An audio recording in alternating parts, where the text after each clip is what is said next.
favorite personal product, Manscaped. You can go check them out at manscaped.com. Promo code TGT20. I am your host for the NFL show, Mike Goodpaster. Right now, I'd like to welcome in my co-host, Sam Teets. How you doing, Sam? I'm doing great, Mike. How about you? All right. And we have a special guest today. He is the president of the Kirk Cousins fan club. Help me welcome to the show, Sam McGinnis. How you doing, Sam? I'm doing pretty good, and I have a much more realistic standing on Kirk Cousins today. So you don't have him at number 6 anymore? No, I think you'd probably just be a liar to do that. Yeah, well, you just have to be crazy. All right, last night, the New England Patriots came from behind to beat the New York Jets 30-27. Sam Teets, the Patriots almost blew a perfect season last night. Yeah, they almost found a way to lose to New York Jets. I mean, that's just crazy, the fact that they were that bad. I mean, we give Bill Belichick a lot of credit because he's such a good head coach. I mean, they won, obviously, but at the same point, having to car like that against the New York Jets with Joe Flacco at quarterback, that tells you a lot about this Patriots. They're no good. They're probably one of the 5 worst teams in the NFL. All right, Sam McGinnis. The Jets, are they going to win a game? Because it seems to me that this might have been their one opportunity and they let it get away.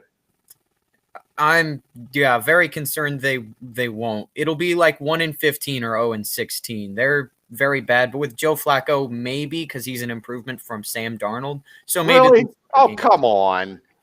Again, how is he an improvement from Sam Darnold? Sam Darnold's a good quarterback. He's stuck in a bad situation. I don't know. It's harder to tell because he's never been in a good situation. Well, I mean, the thing is this, though. Sam Darnold can play quarterback. Sam Darnold last year won, 6 out of the last 7 games to almost get him into playoffs. He just hasn't been very good this year. I don't think we can blame him because Joe Flacco hasn't been very good either until last night. And the thing that it brings, the Patriots are so thin at almost every position that, I mean, they're really talent-wise, they're pretty much equal with the Jets, aren't they, Sam Teets? Yeah, they're right there. I mean, aside from a Stephon Gilmore potentially, other than that, there's no great players on either team right now. They have some depth pieces maybe. There's no standout players, and that's what's really killing the Patriots. And Bill Belichick even came out, I don't know if it was this past week or the week before that, saying that basically the Pats sold out for a 4 or 5 year window with the cap and trying to get Super Bowls, and it resulted in a bunch of wins for them. But they knew coming to this year they're going to be cap strapped. They weren't going to be able to have the same potential and talent they usually do. We're seeing that play out this year. Although next season, I'm pretty sure they're going to be among the top 3 teams in cap space. So they're going to get a lot of improvements, a lot of help this coming off season. Yeah, and does that mean they get a new quarterback, or can they do this with Cam Newton, Sam McGinnis? I don't know. Long-term, I'd want to get a new quarterback. I don't think Cam Newton is the long-term fix. I think they knew that getting him. That's why they signed him to a 1-year deal. So I think maybe you get what you can for Cam Newton after a year or 2. Okay. All right, let's move on to the quarterback power rankings, which is where I like to pick on Sam Teets the most. And we look at this. Did you want to pull them up, or do you want me to pull them up, or we just want to roll? Yeah, I can pull them up. Just give me a second. I'll make sure I get them up. All right, so number 1 has changed in your rankings, haven't they, Teets? Yep. It's down. You can add it. There we go. Yeah, number 1 has changed. Russell Wilson. This is the wrong spot, but Russell Wilson is no longer number 1 because this is his second multi-turnover game in the past 3 weeks. He had turned the ball over 4 times against Buffalo, and obviously they're asking him to do quite a bit with how bad, and we know that defense is really bad. But to me, I said this in the way, 2 really bad games will move you down spots on this list. I said about Aaron Rodgers. I even said when you asked about Russell Wilson, what it would take to move him down. 2 bad games now. So Patrick Mahomes is actually moved up to number 1. Russell Wilson is down to number 2. So you got Mahomes at 1, Wilson at 2, Aaron Rodgers at 3, Drew Brees at 4. Number 5, Deshaun Watson. Do you disagree with any of this, Sam McGinnis? I think for the most part, it's intact. I have Patrick Mahomes also at my number 1. I'm with Sam Teets. When you throw, 4 picks in 2 games, I think that warrants somewhat of a downgrade regardless of where you're at. All right. I got a problem with Aaron Rodgers being ahead of Drew Brees. I think Brees should be ahead of Rodgers. Okay, all right, Mike. Let's hear this one. What do you mean? Let's hear what? I mean, he's playing better than what Aaron Rodgers is playing. You honestly believe that? Yeah, I honestly believe that. I watched Drew Brees humiliate a Tampa Bay Buccaneer defense to destroy Aaron Rodgers. And you could tell me, well, Aaron Rodgers had this great game. He threw 4 touchdowns. It was against the San Francisco 49ers, which they've got about 3 starters left on their defense. And we watched Aaron Rodgers stink the place up against Tampa Bay. He didn't play very well against Minnesota. That's 2 bad games back to back, but yet you're still going to rank him number 3. And he did beat the snot out of the New Orleans Saints earlier this year. Well, not really. It was a close game, but he played much better than Drew Brees did in that matchup. Yeah, I don't think it was beating a snot. It was a 37-30 game, wasn't it? Yeah, it was closer than I originally thought it was. Yeah. And if we're just going to judge it on one game, shouldn't Derek Carr be ahead of Patrick Mahomes then? No, I'm not judging on one game, but it's very close. And I think Aaron Rodgers has played better than Drew Brees throughout this year. And you can throw the Tampa Bay game in and say, oh, well, he didn't perform well against Tampa Bay. That's true. He didn't perform well against Minnesota. Well against New Orleans. He didn't play well against Minnesota either. And I hate to tell you, 291 yards and 3 touchdowns. They lost to Minnesota, correct? Yeah. Okay. And he is pretty much their offense. And I think for the first half, he did next to nothing. If he does anything in the first half of that game, they win that game. But Minnesota ran out in front of him, correct? Minnesota got out pretty early, I think. Yeah, you're losing your momentum right now, aren't you, Teets? Well, I don't have nothing about early. Minnesota scored 14 points in the third quarter, and that was the difference maker. Oh, okay. So Rodgers didn't do anything in the third quarter. All right. Sam McGinnis, what do you think? Rodgers or Brees? I think probably Brees, but I do think it's very close. The only difference for me is I don't think it'll stay that way. I have a hard time believing Drew Brees will be better at the end of the season and win the playoffs because we've seen him kind of decline there. So I think we'll have Aaron Rodgers ahead of Brees at some point here. I don't think we will because I believe New Orleans right now looks like the best, most complete team in the NFC, and they're just getting Emmanuel Sanders and Michael Thomas back. So I don't know why Brees is going to decline, Sam Teets, if he's getting back his 2 best receivers. No, I actually think he's going to stay about the level he's at right now, maybe even improve a little bit. Because we saw, and I brought this up in the past couple weeks, he performed fairly well with the receivers he had with Traquan Smith as his top options against teams like Carolina, which has an improving defense. So to me, the only way this goes right now is up. I think I haven't met next 2 or 3 weeks because he consistently been good but not great. You get Thomas and Sanders back, and suddenly he's in the top 5. All right, number 5, Deshaun Watson. No argument from me there. How about you, McGinnis? Nah, he's good. And an unfortunate situation too, might I add. I would have gone somewhere else if at all possible if I were him. But yeah, I don't think it's possible. That's the one guy that Bill O'Brien wasn't going to give up.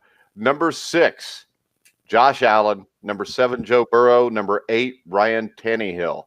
Any problems with that, McGinnis? I don't know. I'd put Joe Burrow quite that high, but why don't you like quarterbacks that are the best quarterbacks in the NFL? Yeah, we have Patrick Mahomes at 1. Yes. Oh, dude, I'll tell you what. Right now, if you gave me a choice of starting a team, I'll take Joe Burrow. He's better. I'm not even sure I can I'm not sure I can do anything with that statement. Well, when you watch him play, Joe Burrow is better. He does everything correctly. He completes a higher percentage of mid-level passes and short-level passes than what Mike's trying to get at. Or Patrick Mahomes doesn't necessarily do that as well as someone like Joe Burrow. Yeah, that's what Mike's saying. Let's face it, Patrick Mahomes throws the ball well deep because who wouldn't with those wide receivers? I'm not ripping Mahomes. I think he should be number 1. He deserves to be number 1. I think Burrow at 7 is about right here. I think Josh Allen at 6. I think you could actually move Josh Allen up to 5. If it wasn't for the 2 or 3 bad weeks, I think he'd be top 3. But Joe Burrow is special. And with the stats he's putting up on the team he's on, I think it's amazing, and I think you could say the same thing for Deshaun Watson. I agree. Yeah. I think that you could say Burrow has a little more help, though, with the receivers he's got. Yeah, he does have more help, but that's why I don't have a complaint with Watson up above him. I think Burrow at 7 is fine because he's only played half of an NFL season in his entire career. When I look at it, though, Joe Burrow is special. Joe Burrow is going to Pittsburgh to give the Steelers their first loss this weekend, too. Did I tell you about that, McGinnis? See, if there was going to be another quarterback that was going to be able to duke it out with Big Ben in the current set that you've had, I could see Joe Burrow doing that. I do see him as the current rookie of the year. I think I might bump up Ryan Tannehill before Joe Burrow, but that's just a personal thing. Well, Ryan Tannehill was 10 for 21, 158 yards, 2 touchdowns. Ryan Tannehill got outplayed by Joe Burrow last week also, remember? Yeah, he's fresh off a loss to the Bengals last week and this past week. And I thought I had Tannehill ahead of Burrow last week, and I thought he would come out and perform well against Chicago, and that would kind of be my decision. But then he came out and performed. I picked the win. That's what matters. But at this point, that was enough for me to move Brian Tannehill below Joe Burrow. Number 9, Tom Brady. I think that's about right just because he had a terrible football game on Monday night. What's your take on Brady? Is 9 about right, McGinnis? Yeah, so here's my thing. I actually am going to defend Brady here because I think some people may have gone to a wrong conclusion that all of a sudden Brady, like, this is the exposed Brady. No, he's just having a hard time beating the Saints. That's all it is. Look at all his other games. For the most part, they're fine. He's fine. It's just he's having a hard time figuring out the Saints defense, which is fair because it's a great defense. Yeah, and he had trouble with the Bears defense. I think the problem you're going to have with Brady this year is teams that can really rush the passer. I think Tampa Bay has some issues on the offensive line, Sam Teets. Yeah, they don't have a great pass pro running back either, so they have issues in that facet of the game as well. And if they had a running game, per se, that could help them out a lot, maybe take some pressure off of Brady. They don't have a running game. Even with Leonard Fournette, Ronald Jones, LaShawn McCoy there on that roster, we don't have a good running game. They haven't been able to establish running, it seems like the Saints. And the Saints have a fairly good defensive front as well, which makes it a lot more difficult for this team. I mean, the Bucs, to me, they're a very good team right now, but they're just so one-dimensional offensively. It's going to be very difficult for Brady to carry this out throughout the entirety of the year. All right, number 10, Kyler Murray. 11, Big Ben. Number 12, Teddy Bridgewater. Number 13, Derek Carr. 14, Herbert. 15, Ryan. I have major issues here because I believe Big Ben should be at least at number 8 or 9. I think Teddy Bridgewater should be top 10, and I think Derek Carr should be top 10. I would take all 3 of those, move them up in place of Murray, Brady, maybe Tannehill. I think this. I still don't know why you rip on Big Ben. 29 for 42, 306 yards, 3 touchdowns. He's undefeated, Sam Teets. Yeah, that's true. But he's getting off to awful starts. He's making Steelers fans find it out. I don't really appreciate it, but he's coming through in the clutch. The issue has been I don't know what's wrong with the Steelers' offense. You can't blame Ben Roethlisberger. Okay, I'm just laughing but you did. Like I'm not. But you did because you rank him 11th. You rank him 11th. He threw 3 touchdown passes, I think, all in the second half. The play calling was atrocious in the first half. You can't blame Big Ben for that. And Teddy Bridgewater, Derek Carr. I mean, Derek Carr is a guy that I think, this may sound crazy, but I think the Raiders are a dark horse Super Bowl contender. You know, that does sound a little bit crazy because we talked about the lack of offensive weapons to some degree. I know, because a team that's 5-3, that's won 3 straight games, dominated the Browns, who at least have a winning record. They outscored the Chargers, and, oh, yeah, they beat the Kansas City Chiefs in Kansas City, but it's funny to think that they could possibly be a Super Bowl contender.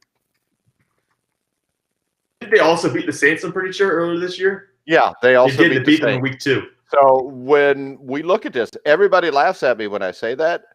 Everybody laughs at me when I say a lot of things. But they've beaten what we think are the best team in the NFC and the best team in the AFC. They beat one of them on the road. They held the Browns to 6 points, which means you're good because really good teams hold the Browns to almost no points because Baker Mayfield sucks. So yeah, why would the Raiders not be considered a serious contender for the Super Bowl? Right there. I think part of it is the roster make because they don't have as many star players as some of the teams we look at. I think people have gotten used to the idea that teams with star players are going to be the ones that win, either them or the Patriots. So I think it's a little bit of just a mentality change because of how the roster is different than some of the previous Super Bowl winners. They're definitely a contender. I think we'll see in the power rankings tomorrow that they are rising. Well, and I also think losing to the Patriots doesn't help your case. Why? It just hurts because then you've got this law. You've got good teams you've beaten, sure, but then if you can't beat the lower end or even some of the lower end teams you're facing in the playoffs, you might not even get to those higher end teams you know you can be. So it's just a little shaky, and I guess that's what makes it a dark horse, right? In your mind, We did watch the Chiefs. I mean, if a field goal goes 10 feet to the left, they would have lost to the Panthers. So I think when you look at the NFL to sit there and say, well, they had this one game against a bad team that they lost, I think it's kind of crazy. I mean, it just makes no sense to me. I mean, when you look at the Raiders, they beat the Panthers, who are a good team. They beat the Saints. They did lose to the Patriots. They lost to the Bills by a touchdown. I think the Bills are a Super Bowl contender. They beat the Chiefs. They lost to the Bucks. They shut down the Browns. They beat the Chargers. You look at the rest of their schedule. They host Denver. They host Kansas City. They go to Atlanta. They go to the Jets. They host the Colts. They host the Chargers. They host the Dolphins. They go to Denver. I think the Raiders can go 11-5. Yeah, I think that's fair. So if that's fair that they can go 11-5 and they own one, and if they can, they've already beaten the Chiefs and Saints, how can we not take them seriously? That's fair. That's fair. I don't know come playoff time. I really don't know, Mike. If they're playing against the Chiefs, I really don't. I think I'm taking the Chiefs at 100% of the time in the playoffs. You know what, though? You would take them 100% of the time during the regular season at home also, and how did that work out? Not too well. All right. So Derek Carr, I think, is the most underrated quarterback in football, and he's a lot better than Kirk Cousins, McGinnis. That is true. He's much better than Kirk Cousins. I can agree on that. 14, Justin Herbert. Justin Herbert being at 14 tells me exactly how well the top 13 quarterbacks here are playing, because this is one a few weeks ago when we broke this down, Sam Teets, it kind of stopped at 10 or 11 on quality play.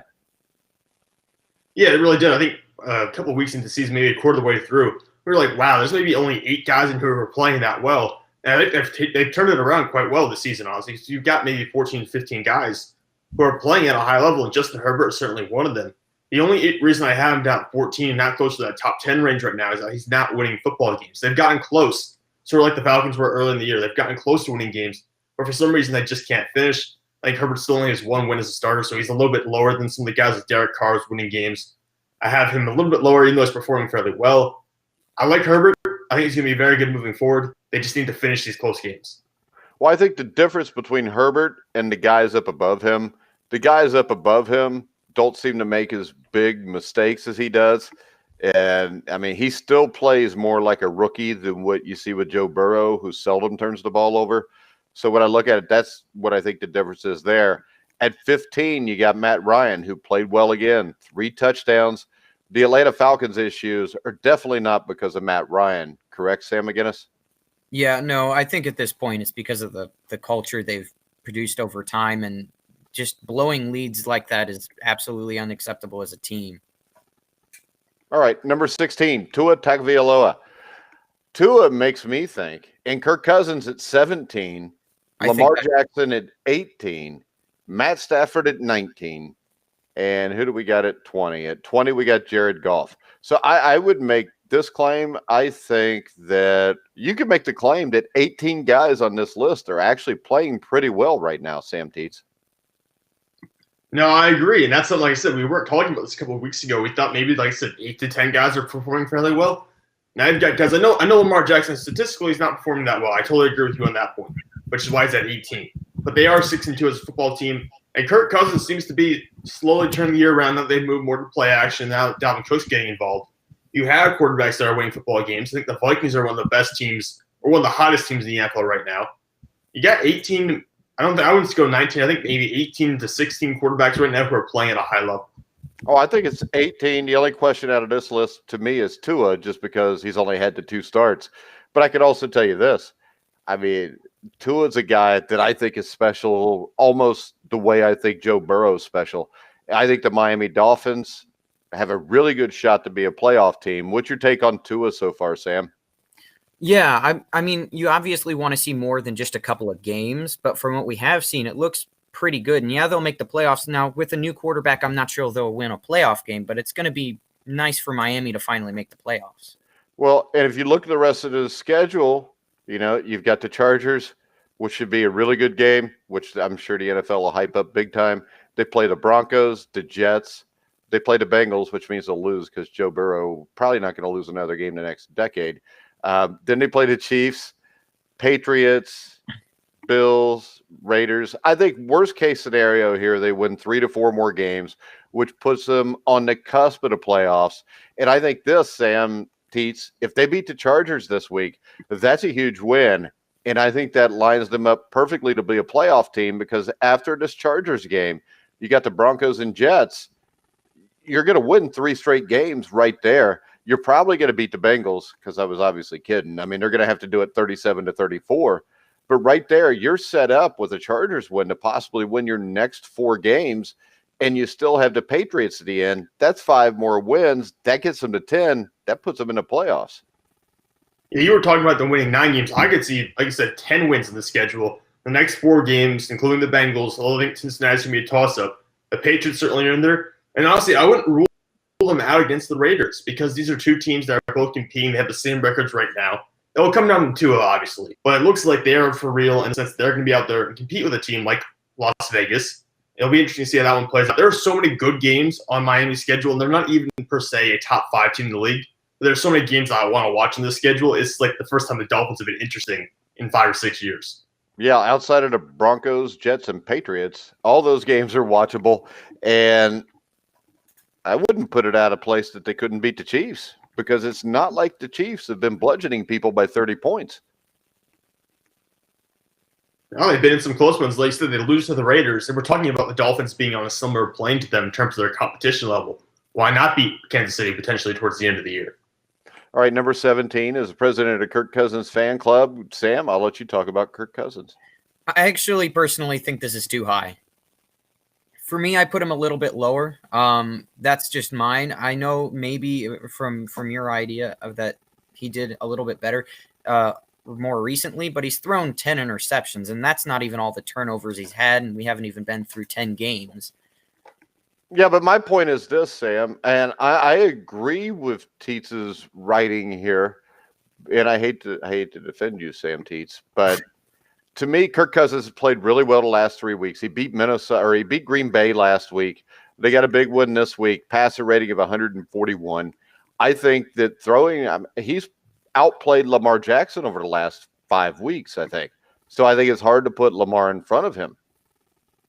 I will say Lamar Jackson has also been very bad, and he should actually have been worse statistically. If you watched the Bengals game, there should have been 3 picks instead of just 1 in that game. Yeah, well, nobody likes to watch Bengals games. And that's the one game where our offense didn't do anything, so that was boring. Lamar Jackson at 18. We talk about him, Sam Teets. For the Ravens to have a chance to go to a Super Bowl, he's got to be more successful throwing the ball. 170 yards is not going to take them 3 games deep into the playoffs. No, he hasn't thrown for over 250 yards since week 1, and that's huge because this is, as we know, a passing league. Even last year when they were setting records for running the ball, which they aren't this year, not going to come close to what they were doing because they have a worse offensive line because their dynamic seems a little bit messed up in the backfield. But last year, Lamar Jackson was averaging just over 200 passing yards per game. But he was also running quite a bit. His rushing totals are down. His passing totals, he's completing far fewer. And to me, it's a situation where this whole game plan has changed because of what's going on. I don't know what it is. I don't know if they're playing more conservatively with Lamar Jackson and his legs. I don't know. It's just that the receivers aren't getting open deeper because defenses have adjusted to them. But for whatever reason, Lamar Jackson looks like a shadow of himself from past year. All right, Sam McGinnis, agree? Yeah, Lamar Jackson's just down. I don't think it'll stay this way next year, but I don't think he's going to be the same MVP we've seen pretty much the rest of his career. Well, so you're agreeing with everything I've said for the last 2 years. Okay, then. No response. Well, it is. I'm not even sure what debates we've had about Lamar Jackson. Ours have been more Tom Brady related. No, because my debate has always been that I don't think Lamar Jackson is that good of a quarterback. Well, yeah, because you said Deshaun Watson was better This than is true, you haven't been here for a Deshaun Watson's better than what? You said he was better than Mahomes and Lamar, didn't you? Well, he is.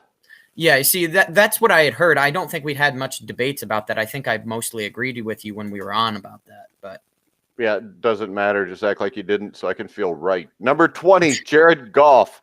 I think that the Rams are going to struggle to even make the playoffs, Sam McGinnis. Well, they're in a tough division. I mean, it never helps. And although I did look at some of the statistics earlier, and statistically it looks like he's doing all right, but the fact of the matter is they're in a very tough division. Yeah, and when you look at their schedule sitting at 5-3, their next two games are against the Seahawks and the Buccaneers. They've got to split and win one of those games, Sam Teets, to be a serious playoff contender, I think. Yeah, they have to. Their next 4 games, you look at the next 4. Seattle, Tampa Bay, San Francisco. We don't know what the 49ers are going to because of injuries. Then you got Arizona. So those are 4 potentially very difficult games. And you still got Seattle and Arizona as your final 2 games of the year. So to me, there's only 2 games on the schedule that are actually given to be wins. And that's the Jets and the Patriots. Other than that, every game is going to be a battle for the Rams. It's going to be very difficult for them to finish, even ahead of their Cardinals in their division. All right, now that we get to the part of the show where everybody sucks. Jake Luton, number 21, which actually he didn't suck for his first start. He played really well, Sam Teets. Yeah, it's surprising, but they had some magic moments with Gardner Minshew last year when the rookie. Now you're bringing Jake Luton because Minshew's hurt. And he performed really well. He stuck in the game. They kind of got close to Houston. But you're playing against a Texans defense that isn't too good. I have a hard time imagining that he's going to do a similar thing against good teams in the future. 22, Baker Mayfield, Sam McGinnis. Yeah, so Baker seems to be, just like the Browns, seems to be better against worse teams and just can't win big games or games against good teams. And I think that's going to be their problem moving forward. They might even make the playoffs, but the problem is going to be when they make the playoffs, the only teams left are good teams. Well, sometimes the Bengals make the playoffs. It won't be this year, but it's not always good teams. Sam Teets, do the Browns make the playoffs?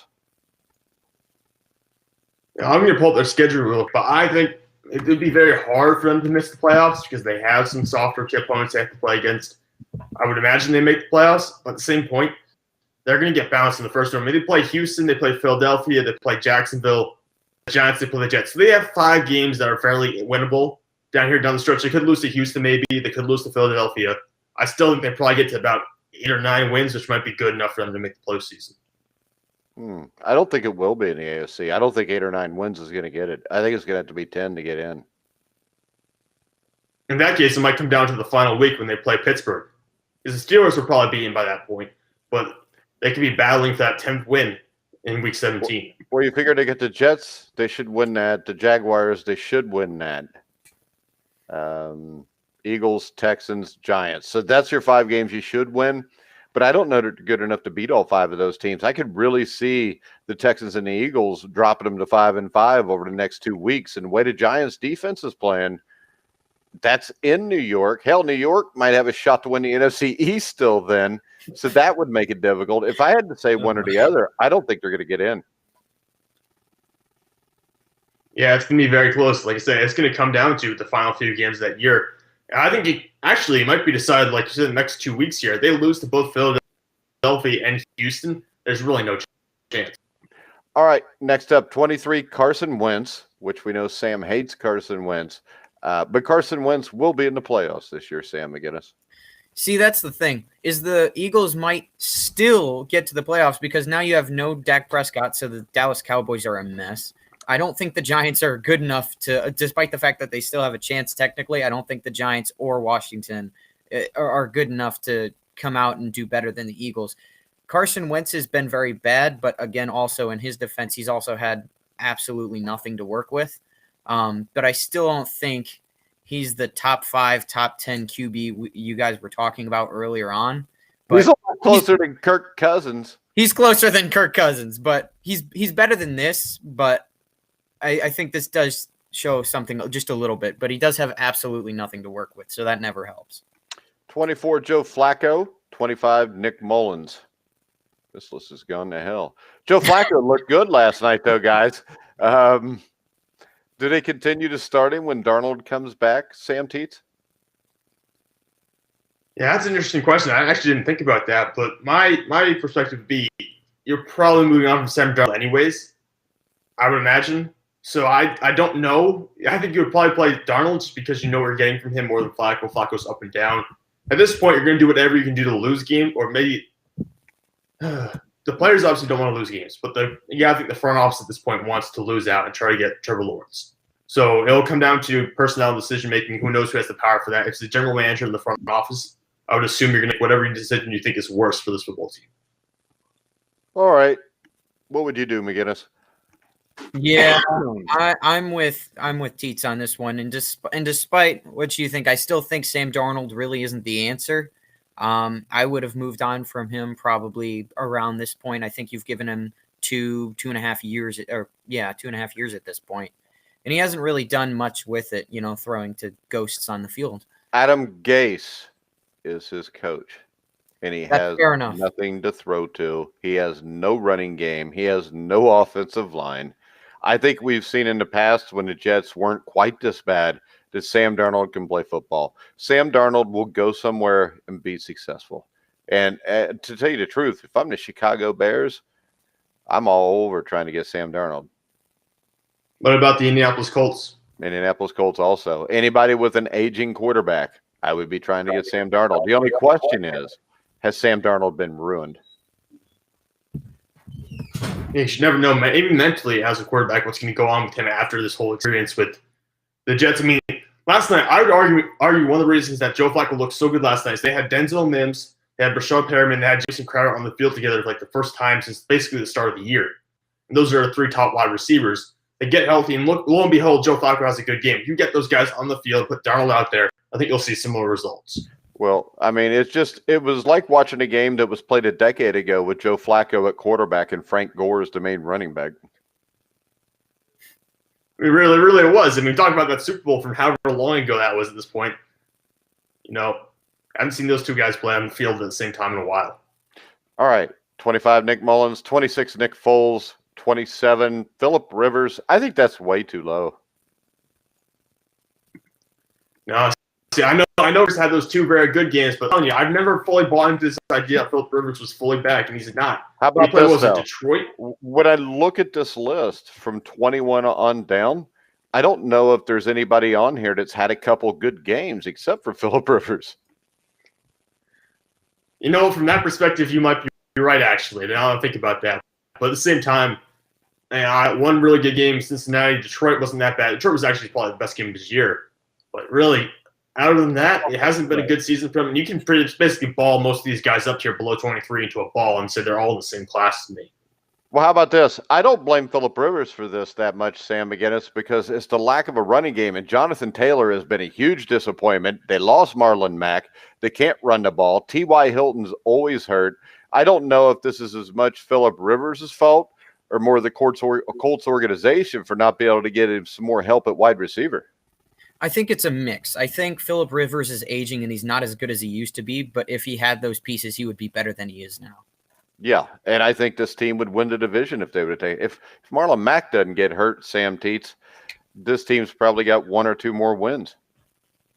Oh, yeah, absolutely. So Marlon Mack by far be the best running back on their depth chart. And there were people talking after the Marlon Mack injury, being extremely disrespectful to him, saying that it wouldn't matter. It's actually better for the team because Jonathan Taylor would get more snaps. And that was totally not true, and we're seeing it right now. Marlon Mack means much more to that football team than Jonathan Taylor does, and it was disrespectful to people that treat him that way after the injury. Yeah, and you always want to have two running backs instead of just one, because if you got one really good one and he gets a separated shoulder and you don't have a second one, you could end up losing a game. Huh, Sam McGinnis? Yeah, absolutely. Dude, I feel so bad for Eric Nephew. Oh, come on. Nobody even knows who Eric Nephew is when you listen to this show, but they might 5 years from now. Maybe we'll be talking about him as the Colts running back. Man. You never know. Dude, no, I'm just saying that sucks for him. Like the fact I thought at first it was the same shoulder or the same collarbone, and then they were like, no, it's the other. And I'm like, how unlucky is that? All right. Number 28, Drew Lock. 29, Cam Newton. Number 30, Garrett Gilbert. I would put Garrett Gilbert higher than a couple of these guys, Sam Teets. I originally had, I think, 28 or 27 and moved him back a little bit because it was his first game for forever. So I kind of moved him back a little bit just because of his first performance. But he did play well against the Pittsburgh defense that ordinarily he doesn't do nearly as bad as he did on Sunday. Well, and the Cam Newton at 29, I think is about right, because the thing that it really looks like to me is he'll make a throw every once in a while, Sam McGinnis, but he was 27 for 35, and I think the 8 incompletions were all throws he missed badly on that should have been complete. Yeah, Cam Newton, it just has not been very good. And I think at this point, with the Patriots saying, everybody was on the market around the trade deadline, that kind of said where they were as a team. They're kind of punting this season. But yeah, I actually would put Gilbert a little bit higher. I mean, he played against a great Steelers defense, and he actually did pretty well. Almost led them to a game-winning drive at the end. I would also put, Daniel Jones a little bit higher. He didn't turn the ball over. Yeah, he did have a win against Washington. He played all right. I mean, he's part of it's my Daniel Jones pessimism from the past couple of weeks, probably bleeding into this article at the same time. I know he didn't perform horribly against Washington, but I think he could have done a little bit better. They won the football game. I guess that's all you could ask for from him, and he didn't turn the ball over. All right, here's the question. We'll take this off. Burrow, Herbert, or Tua? Who is the best of the 3 quarterbacks? Who should be the rookie of the year? I think it should actually be in that order that you have it right now. I don't think we've seen enough from Tua to put him above Herbert or Burrow, and I think Burrow. I'm just saying, though, if you had to rank these guys 1 through 3 for the future, where would you rank them? Burrow, Herbert. All right, so if we're talking about for the future. Go ahead, McGinnis. You got this. Well, how about this? He said keep the order there for Rookie of the Year. I think that's obviously, unless you're Shannon Sharp or Skip Bayless, that's the order you should have for Rookie of the Year. First off, do you agree with that, Sam Teets? Yeah, I'll go with that. Although I will say there are going to be people who point to Herbert and say Herbert should win it. To some extent, why? Because they're looking just purely at the numbers. I'm not saying that Herbert's better than Burrow, but there will be people who will look at the numbers and say he's pacing 36 touchdowns in 15 games. Joe Burrow's only pacing 22. And I will say this, though. I think the Chargers have a much better cast around him, including defensively. Which is why Joe Burrow should win the Rookie of the Year award. But how about this? If Herbert, you take away about one Herbert mistake from each one of those losses, and they'd have 4 or 5 wins right now. That is true. And they've been right there every time. So in that they had a chance to win the game this past weekend on a final play. The receiver just couldn't pull in. So they've been there. But the Denver game really knew he stood out as the one that's kind of like, we know he's making mistakes, though. Because Denver, they basically threw that game away. He had 2 interceptions. To me, that kind of stands out as Justin Herbert's still very flawed and still working to be better. All right, Sam McGinnis, if you had to rank him for the future, 5 years from now, how do we rank these 3 guys? 5 years. I think Burrow will still be up there. Hopefully, the Bengals will give him some supporting cast on the offensive line so he doesn't have to die every time. Because here's the problem. If what happens ends up being Burrow gets hurt because they never get anybody on the offensive line, we won't even be talking about Burrow. But there's your problem. And so for me, it's going to, I guess, depend a little bit on whether they give him any assets whatsoever. But remember this. It's not like the Chargers are the greatest run organization in the world either. And for that matter, The Dolphins weren't until the last year or two.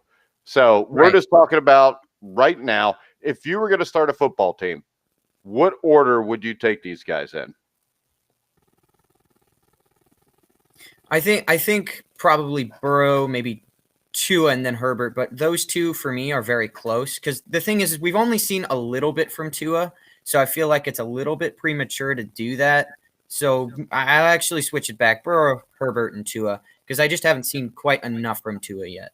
Make up your mind, Sam Teets. You know what? I'll be the one to say I'll take Burrow, then Tua, then Herbert. I'm going to buy into what I saw from Tua in college to some degree and what I've seen from him in the past. I still believe Tua is going to be a future Pro Bowl player. He's going to be a Pro Bowler. It's going to be interesting to see how this all plays out. But I like Justin Herbert. I'm telling you right now, all 3 of these guys are going to be top 10 quarterbacks in 3 or 4 years from now. They're all going to be top 10 dudes. I'm still not. But I think Tua will be number 2. You give up too early or too easy. I'm still not sold on Herbert. I still don't know if he's going to get rid of the turnover thing here. And I think Burrow and Tua are by far the top two. Justin Herbert has won me over a little bit. He has looked very good. But when I look at this, I just think that Burrow is the more complete quarterback. I think Tua is close to Burrow because I know going into last year, I was hoping at the start of the season for the number one pick to get Tua until Burrow kind of tore everything up and you watched him. The thing about Burrow and Tua is I think they have a better understanding of what's going on around them. I think Herbert naturally has the bigger arm, maybe more athletic ability, just because he's so damn big and he can move like that. But I think Burrow and Tua are the two best young quarterbacks in the NFL. And by young, I mean been in the league for a couple years or less. Well, yeah, I think we saw that even back in college. I mean, Herbert had trouble reading defenses. He made throws that just made you scratch your head a little bit. We really didn't get that from Tua or from Burrow to some degree. I mean, they were much more in control of what they were doing. You just get the sense they understood the game a little bit more. I will say, though, the turnover concerns with Herbert are somewhat overblown. I mean, he has 5 receptions this year. That's as Joe Burrow, and he's played one fewer game. So it's not like Herbert's going out there throwing like Peyton Manning rookie year levels of interceptions. Yeah, but the thing is this, it's when you throw them. If you throw them in the first half and then you come back and throw 2 or 3 touchdowns and you don't turn the ball over anymore, it's okay. The problem I've seen with Herbert is, like the Denver game, they seem to happen at the worst possible time. That is understandable, and hopefully he can grow. If you end the league and you're already throwing 17 through your first 7 or 8 games, I think there's definitely hope for you there. But like you said, it comes down to the elimination of all the little flaws and mistakes he's had along the way. And I'll tell you, did you hear the story about the Pittsburgh Steelers have placed quarterback Big Ben Roethlisberger and 3 others on the reserve COVID-19 list as they were deemed high-risk close contacts with tight end Vance McDonald, who returned a positive test for the virus on Monday. As high-risk contacts, Roethlisberger, offensive lineman Gerald Hawkins, running back Jalen Samuels, and linebacker Vince Williams must isolate for 5 days after the last contract with McDonald and cannot return to the practice facility for at least those 5 days. Yeah, that's partially correct. There's also the thing, though, Ben can go to the facility for rehab because of the injury. He's been cleared to do that as long as there's certain times he can go because of the number of people in the facility that he's allowed to go in to be for the rehab and for the treatment for his knees and stuff like that. So he is allowed to go for treatment. The big issue would obviously be they're not going to be there for practices during the week. And we saw how that affected Matt Stafford this past weekend because he missed the entire week of practices before their game, and he ended up throwing 2 interceptions. Matt Stafford looked the same as always to me. I don't know about you, but Sam watches Detroit. Sam McGinnis didn't look like COVID really affected Matthew Stafford, did it? Not really. I think it really depends on the player, I guess. But for the most part, I think these athletes get over it pretty fine. I think that works for cross athletes as well. The NHL had players who had COVID directly before the playoffs and were fine during the playoffs. So yeah, I don't really see COVID as being a huge effect for a lot of the players. Minus not being able to play, obviously. Yeah. Do you think maybe Sam McGinnis that maybe this is just a ploy because the Steelers know they're going to lose to the Bengals and are looking for an excuse? No. And I can tell you this. A week ago, 2 weeks ago, I think it was, I predicted that this would be the Steelers' first loss. And when this happens, I don't care if the entire team can't show up because of COVID and the Bengals beat, the practice squad of the Pittsburgh Steelers. I don't want to hear any excuses, Teets. Oh, you won't, because there won't be a loss. It'll be perfectly okay. Everything's going to be just fine, unless we see Mason Rudolph at quarterback, in which case all hope is lost. Well, do you see how nervous Teets is getting, McGinnis? Do you see the little head shake? He looks a little nervous, like things are about to go wrong. He's getting PTSD from Mason Rudolph is what it is. That's exactly what it is, McGinnis. He's like, I can't do that again. It's better than Landry Jones, isn't it? Man, I just... is there a difference at that point, honestly?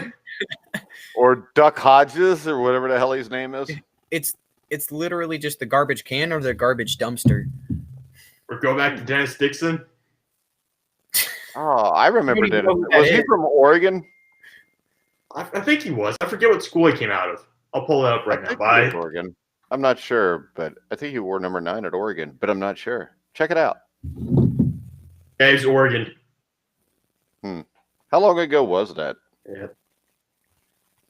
He ended the NFL in 2008. Or 2000. Yeah, 2008. What year did he exit the NFL? The last time he played was in 2014. 24. Really? He lasted that long? Yeah, I know. I'm kind of surprised too. I didn't realize it, but he was out of Pittsburgh by 2010. He just kind of bounced around practice squads years after that. All right. We're going to add something here.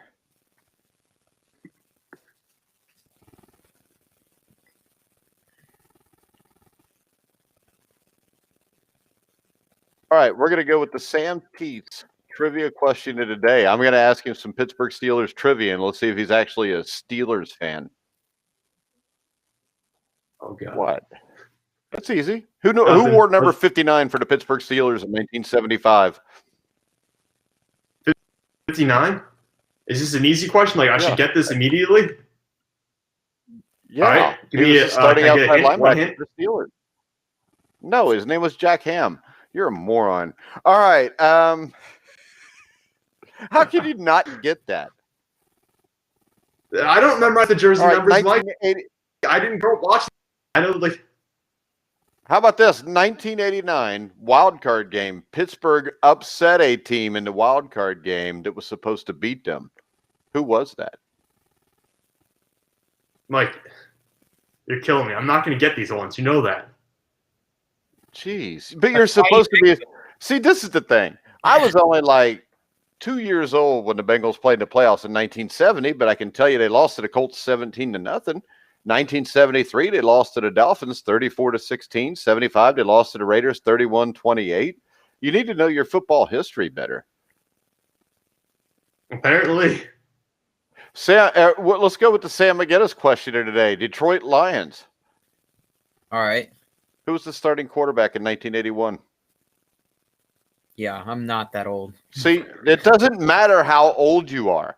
If you're the fan of the team, you should know the history of the team. Eric Hipple, by the way. I think the last time they won a playoff game was either 1993 or 1991, I believe. That was the one playoff game Barry Sanders won, or one of the two. Did he win 2? It was 1 or 2. Because I know 1991 in the wild card game, they beat the Dallas Cowboys 31-6. But I think the Cowboys starting quarterback was like Steve Pallor or Gary Hogaboom because I believe Troy Aikman was injured. And then they went to the NFC Championship game and the Washington Redskins beat them like 41-10. And they have not won a playoff game since. No. When's the last time they made it to the NFL Championship game, Sam? 1993? No, the NFL Championship game. Beat a Super Bowl, but the Lions, of course, have never been to the Super Bowl. So you would have to go NFL Championship game. That's going back to the 1950s. Oh, gosh. That's like 1958 or 59? Yeah, I believe so. I'm not sure. I just asked for the hell of it, but I'm pretty sure it was like 58 or 59. I think it was Bobby Lane. What are you laughing at down there, Teach? You don't even know what your team did 4 months ago. I'm stupid, Mike. What do you want me to do? I'm nah. I know the name Bobby Lane. I know Bobby Lane. What number did Bubby Brister wear? Yeah, I can get Jack Ham. You're expecting me to get Bobby Brister? Bubby Brister. He was more recent, and everybody knows Bubby Brister.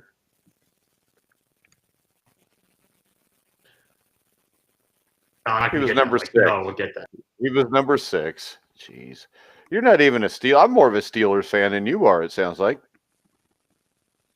But you that brings us up to Manscaped.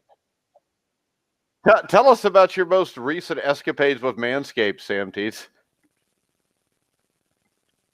Well, I will tell you that it's a great product, and you can find it at manscaped.com. Use promo code TGT20, 20% off and free shipping right before the holidays. It's a great gift for anyone who might need it or anyone you might want to send to for whatever reason. 20% off. It's better than what you can buy in stores anywhere. No, hold on. If people don't know what Manscaped is, why would you suggest somebody get Manscaped? What's it for, Sam? Which Sam? You. Yeah, shave your balls, make your balls happy, right, Mike?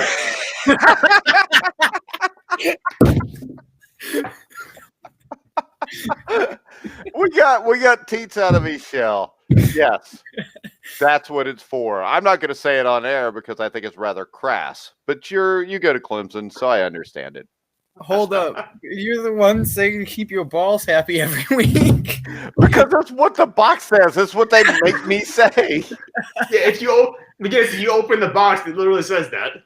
Yeah. Oh, he's seen the box. Wow. Yeah, you open the box. It says, Ugh. show them the box. Show them the box. Oh, that's Your fantastic. balls will thank you.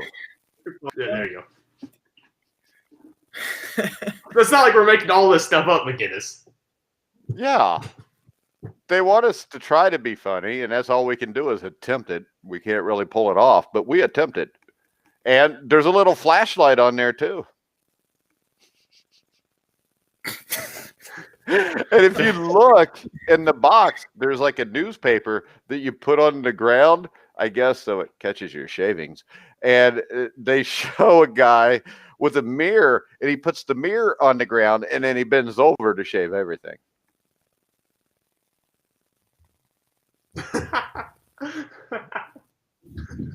I thought you wanted to know. I'm just looking at so. McGinnis's face right now. I'm Hey. not here. You know what? We're Manscaped. We're not Barstool. If we were Barstool, it would be much worse. But we won't be Barstool. So if we were doing Barstools, Teets would be there in a bikini right now. No. All right, guys. You can follow Sam Teets at Sam Teets 33. You can follow Sam McGinnis at Samuel McGee 22. Samuel McGee 22. All right, guys. We're going to wrap it up. Remember, we're here live every day at 1. Make sure you go over to Rockfin. Check out our Rockfin account. You get all kind of stuff for $9.99 a month, not just ours, but you also get content from us that you can only get on there. So make sure you check out Rockfin at rockfin.com. Make sure you check out manscaped.com. Promo code TGT20 for 20% off your first purchase, free shipping, and happy balls. So for now, we're going to go ahead and wrap the show up. For Sam McGinnis, Sam Teets, I'm Mike Goodpastor. You've been listening to The Grueling Truth and watching The Grueling Truth.